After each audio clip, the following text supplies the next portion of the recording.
Dobrý deň. V tomto krátkom videu sa chcem s vami podeliť o informácie k pôstu, k hladovke. Zdravotné výsledky pôstu sú obrovské. Počas pôstu vaše telo regeneruje a detoxifikuje, zbavuje sa toxínov. Určite viete, že najväčšia časť energie vášho tela je spotrebovaná práve na trávenie.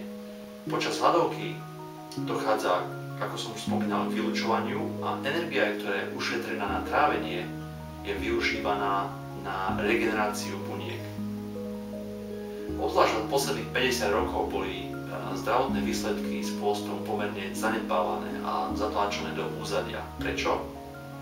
Pretože keď držíte pôst, nemíňate žiadne peniaze na jedlo. Dnešným dňom je tretí deň mojej hladovky na vode. Plánom je 7 dní na vode s morskou soľou a s citrónom. Soľ vo vode spôsobuje to, že sa voda znovu remineralizuje a citrón je takisto veľmi prospešný, pretože zásobuje telo vitamínom C.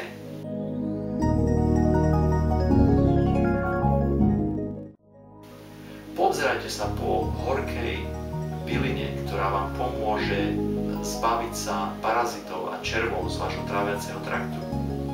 Áno, každý z nás má v sebe určité množstvo parazitov, červov.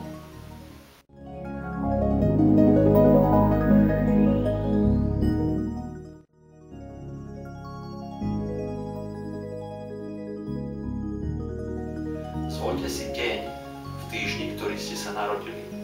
Pokiaľ si nepamätáte, alebo pokiaľ si vaša mama nepamätá, zadajte váš dátum narodenia do tejto linky, ktorú vidíte na obrazovke, a zistite, ktorý deň v týždni ste sa narodili. Dnes je 4. deň mojej hladovky.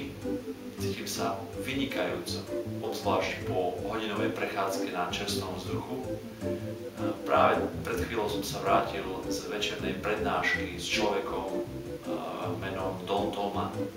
On sám cestuje po svete a učí ľudí, ako sa starať o svoje telo prirodzenou cestou.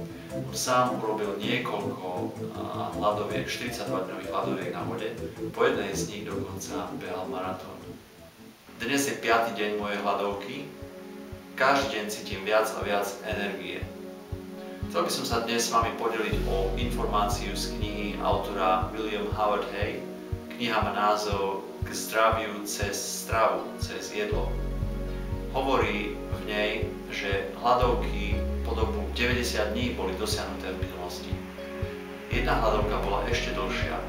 Bol to prípad 15-ročného dievčaťa, ktoré omylom prehltlo koncentrovaný čpavok a to spôsobilo, že jej spodná časť pažeráka sa uzatvorila a nebola schopná prehltnúť absolútne nič po dobu 180 dní. To dievča stále žije. Dnes je 6. deň upratovania môjho domu. Áno, vaše telo pre vás predstavuje váš dom. Je to jediné miesto, v ktorom musíte žiť, je tak? Preto je práve vo vašom najvyššom záujme postarať sa o neho najlepšie, ako sa len dá. Zaujímavé informácie z ríše zvierat. Určite viete, že zviera, ak je zranené alebo choré, prestáva jesť, stále pije vodu, pretože inštinktívne vie, že v tele dochádza k najefektívnejším a najlepším uzdravovacím procesom a procesom regenerácie počas hladovky.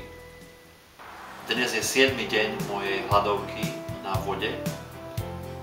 Je to pre mňa veľký deň. Dnes ráno som zašiel na biotrh tu na Brisbane a kúpil som kvalitné ovocie a zeleninu, bioprodukty. Sú tu zaujímavé maliny, ktoré voňajú takmer ako naše doma. Ale túto hladovku idem prerušiť ananásovým džusom. Toto je ananásový džus, čerstvý. Toto je citrónový džus. Toto je džus z ihličiek borovice. Pomerne nezvyklý.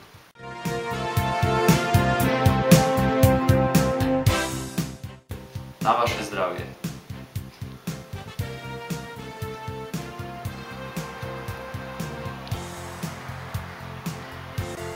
Úžasné.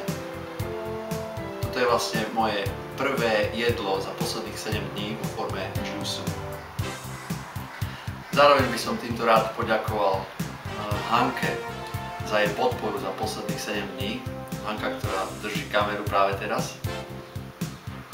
Ďakujem. Dnes je presne 7 dní, odkedy som ukončil pôst na vode.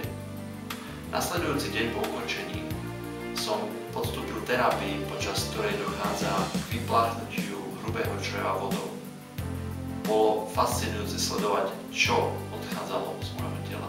Následujú tipy, ktoré som vám sľúbil na začiatku tohto videa. Tipy pre vás, ktorí sa rozhodujete pre pôst z zdravotných dôvodov alebo z akýchkoľvek iných dôvodov. Vyberte si deň, ktorý nie je pre vás fyzicky namáhavý. Bolo by určite ťažké začať hladovku v deň, kedy musíte ísť do práce alebo máte na programe nejakú ťažkú fyzickú činnosť. Vyhýbajte sa vareniu a nakupovaniu potravy a jedla a nápojov. Vyhýbajte sa sledovaniu televízie, pochopiteľne kvôli reklamám, ktoré by vám určite neprospeli. Pite denne veľa vody.